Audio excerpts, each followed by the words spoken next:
Assalamualaikum warahmatullahi wabarakatuh. Kembali lagi di channel Smart Kimia. Nah, video ini adalah video lanjutan dari materi sifat koligatif larutan. Sebelumnya sudah dibahas mengenai materi sifat koligatif larutan yang pertama, yaitu penurunan tekanan uap jenuh. Nah, untuk linknya bisa kalian cek di deskripsi box ya. Silahkan bisa tonton terlebih dahulu untuk memahami materi ini secara lengkap dan juga lebih mudah.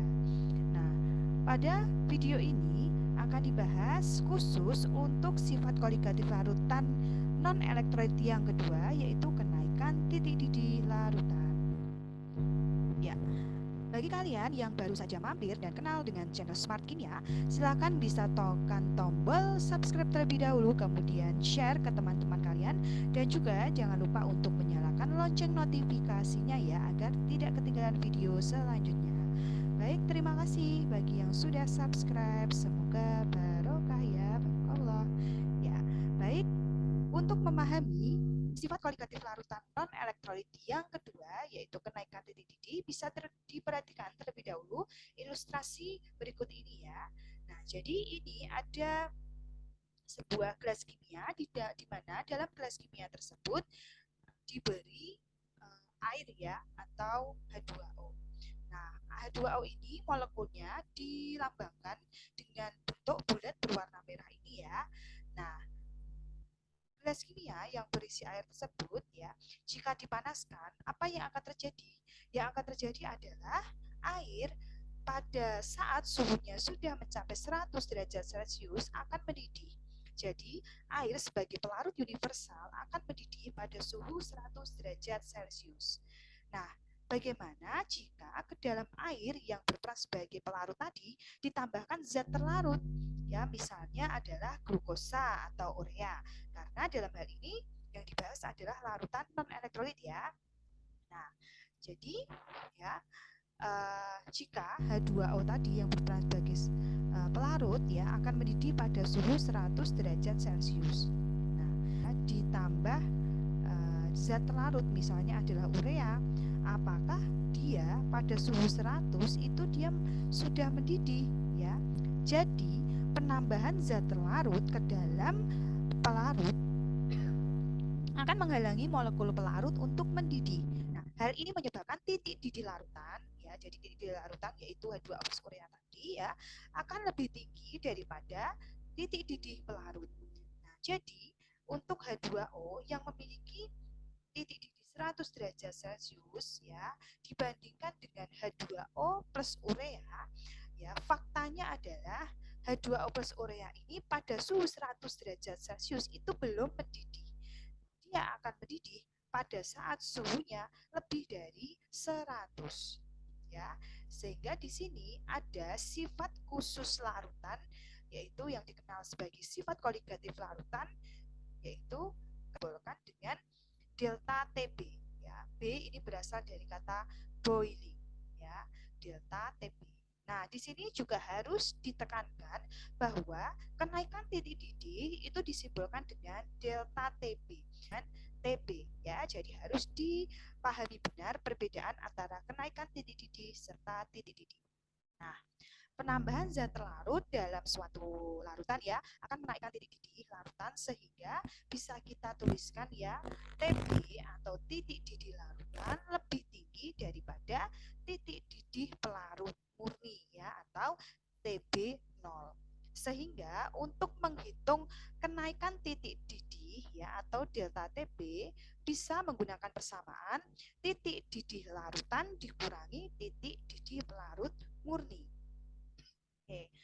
Nah, selain itu bisa juga dihitung kenaikan titik didih ya dengan menggunakan persamaan Kb atau konstanta kenaikan titik didih ya dikalikan dengan M. Nah, M ini adalah molalitas ya. Nah, Kb ya nilainya berapa? Ini adalah konstanta atau tetapan jika pelarutnya air ya, Kb air itu adalah 0,52 derajat Celcius per molal.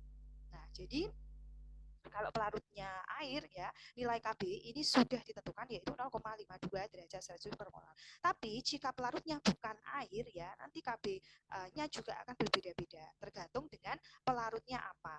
Nah, biasanya di soal ini sudah diketahui untuk nilai Kb-nya karena Kb ini merupakan tetapan. Sedangkan untuk molalitas ini adalah konsentrasi dari larutan di mana molalitas ini sebenarnya sudah dibahas juga di materi sebelumnya ya, judulnya adalah konsentrasi larutan. Bisa kalian cek di deskripsi box ya, nanti bisa di play terlebih dahulu untuk memahami molalitas. Ya. Nah, kita masuk ke contoh soalnya agar bisa lebih paham ya. Nah, soal ini adalah saya ambil dari soal ujian sekolah tahun 2022 ya. Jadi soal ujian sekolah tahun ini yang keluar. Oke.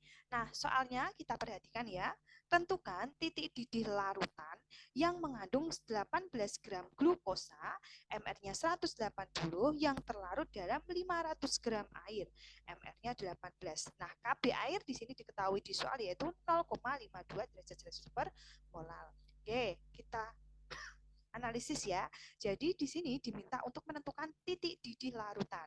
Harus diingat tadi ya saya tekankan di awal ya bahwa titik didih larutan itu simbolnya adalah Tb ya. Sedangkan kenaikan titik didih ya itu simbolnya delta Tb. Nah, jadi di sini diminta untuk menghitung Tb ya. Diminta untuk menghitung Tb.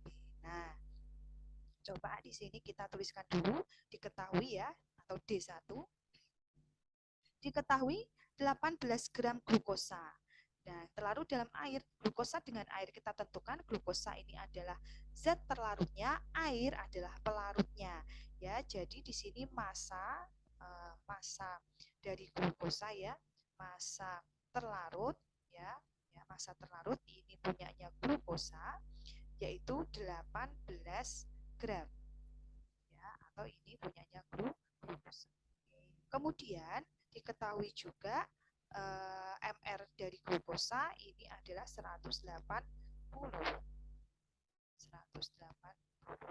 Selanjutnya diketahui juga 500 gram air ini adalah massa pelarut atau P ya, atau P massa pelarut yaitu 500 gram. Ya, pelarutnya adalah air ya, H2O. H2O. Nah, H2O MR-nya di sini diketahui MR-nya adalah 18. Nah, kemudian Kb air. Kb air ini bernilai 0,52 derajat Celcius per molar. Kemudian ditanya atau D2 ya, ditanya yang ditanyakan adalah titik didih larutan atau apa tadi? Tb ya, Tb. Oke, kita jawab ya atau D3 ya, dijawab. Oke, nah saya ingin kembali terlebih dahulu di slide yang tadi ya. Untuk menghitung TB ya, nah kita butuh delta TB. Nah, untuk menghitung delta TB, kita bisa gunakan persamaan ini ya. Delta TB sama dengan KB kali M. Nah, saya tuliskan di sini ya. Delta TB, ya, delta kali M. TB kali M.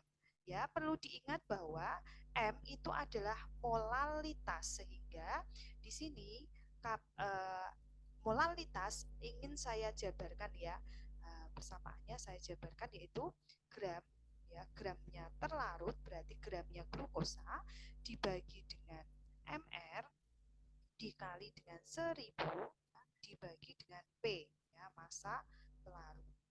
Kita masukkan ya, Kb itu sudah diketahui 0,52, kemudian gram terlarut atau gram glukosa berapa? 18. 18 dibagi dengan MR glukosa berapa? 180. 180 dikali dengan 1000 yang sudah merupakan rumusnya ya, dibagi dengan P. Nah, P-nya adalah berapa? 500 gram. Oke, nah sehingga kita sederhanakan ya, 1000 dibagi 500 dapat 2, kemudian 18 coret dengan 18 ya, masih ini 10 ya, berarti di sini 0,52 dikali 2 dibagi 10. Hasilnya adalah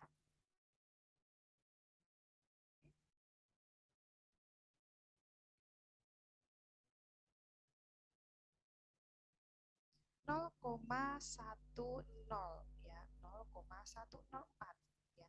Kita ambil dua angka di belakang koma ya, sehingga ini 0,14 ya sama dengan 0,10 gitu ya. Kita ambil dua angka di belakang koma saja ya. Oke, 0,10 derajat Celcius. Kemudian saya ingin kembali ke slide yang tadi ya. Jadi jika delta TB sudah diketahui, bisa kita masukkan ke dalam persamaan ini ya. Di sini ya. Oke. Nah, kita butuh TB0. TB0 ini adalah titik didih pelarut ya, titik didih pelarut. Siapa pelarutnya? Air ya, air. Pelarutnya air. Jadi titik didih air. Nah, saya tuliskan di sini ya. TB0 atau titik didih air itu berapa?